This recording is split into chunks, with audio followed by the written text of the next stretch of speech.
Hey tropa, Scooter Kid na naman. Check mo tong Honda Click i125 body cover natin. Apakaangas ng dating oh. Pink over pink yan tropa. Tapos nilagyan natin ng Chameleon 3D paint. Bangis no. Shepherds. Samurai paint yan tropa. Gusto mo bang malaman kung ano-anong kulay ng samurai paint ang ginamit natin? Watch mo yung buong video tropa. Shoutout sa Samurai Paint Philippines. At ito yung body cover natin. So kung mapapansin nyo, kulay gray na yan dahil tapos na nating applyan yan ng primer. Ginamit ko dyan yung CH210. Pero syempre, bago natin in-applyan ng primer yan, sinabo nating maigi, nagliha tayo, wet sanding number 800. At meron tayo dito, pink TCY242. Mga tira-tira lang to mga tropa. Ito ang gagamitin natin na pang ilalim na kulay. So ulit, pink TCY242. Itong ginagamit ko mga tropa. So ilalagay natin dito 2 to 3 coats para pantay na pantay. At ito na yung pink TCY242 natin mga tropa. Pinatuyo nating maigi yan ano. So ngayon, prepare na natin yung gagamitin natin para sa marble effect natin. So ulit, gagamit tayo ng plastic wrap. Lulukutin lang ulit natin.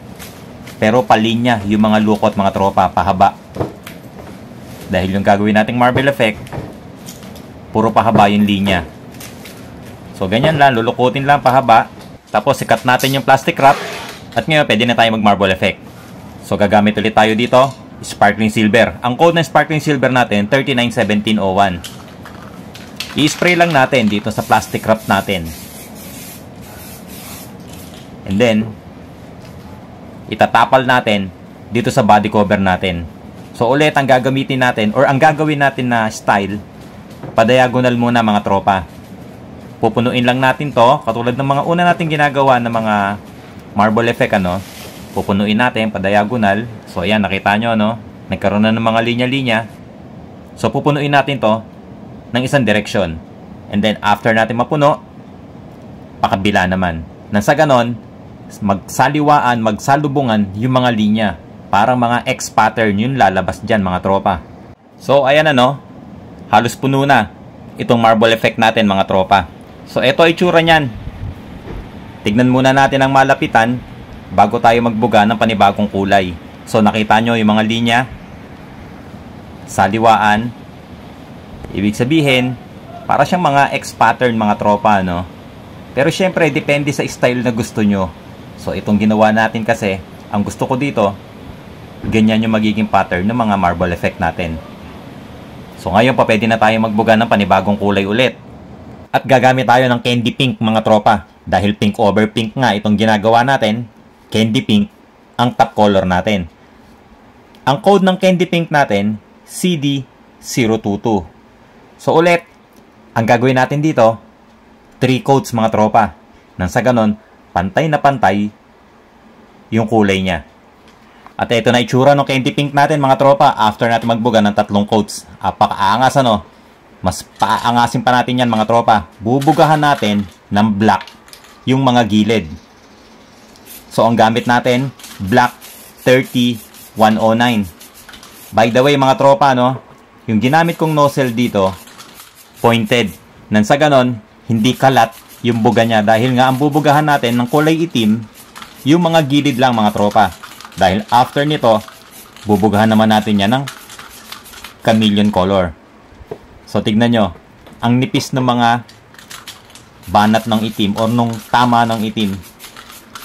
So dapat kayang-kaya nyong kontrolin. Kung gagawa kayo ng ganitong design mga tropa no, kung gagayahin nyo to, practice lang, kayang-kaya nyong kontrolin yan. At ito itsura nyan mga tropa after natin magbuga ng black. So tignan nyo, ang ganda ng tama ng black ano, parang in-airbrush. Ngayon bubugahan naman natin ng Chameleon 3D paint na ang code T500 mga tropa. So ang bubugahan natin, yun lang may mga black mga tropa. Dahil yung Chameleon, ang base talaga nito, black. Para makita yung kulay niya.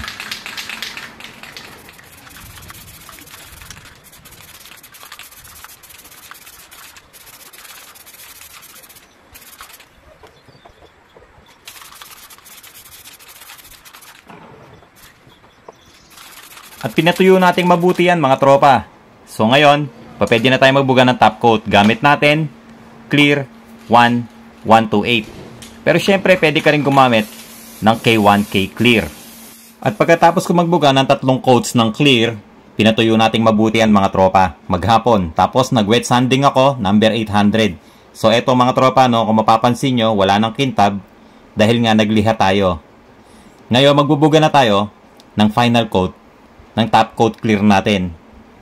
Ang gamit ulit natin, Clear 1128. Pero this time, wet application mga tropa. Katulad ng lagi ko yung tinuturo sa inyo or sinasabi sa inyo, ang ginagawa kong sistema dito sa Samurai Paint, yung final coat ko ng top coat clear, wet application. Na sa ganon, maganda yung kintab, maangas yung dating. Alright mga tropa, tapos na itong pink over pink marble effect natin. Tignan mo naman ang bangis tropa. Pakaangas. Ang ganda nung combi natin ano. So, yung candy pink natin, ipinatong natin dito sa marble effect na ang nasa ilalim na kulay, pink TCY242. Kaya, ayan, meron na tayong pink over pink. At lalong umangas nung nilagyan natin ng Chameleon T500, mga tropa. Tignan mo naman yung blending ng kulay. Apaka-gorgeous, di ba? So, ayan mga tropa. Sana na may nakuha na naman kayong idea. Sana nakapulot na naman kayo ng kaunting kaalaman kung paano gumawa ng mga ganitong kulay gamit ang Samurai Paint. At syempre, big thanks sa Samurai Paint Philippines. Maraming salamat po. So, paano mga tropa? Kita-kits na naman tayo next video. Ride safe palagi. Peace!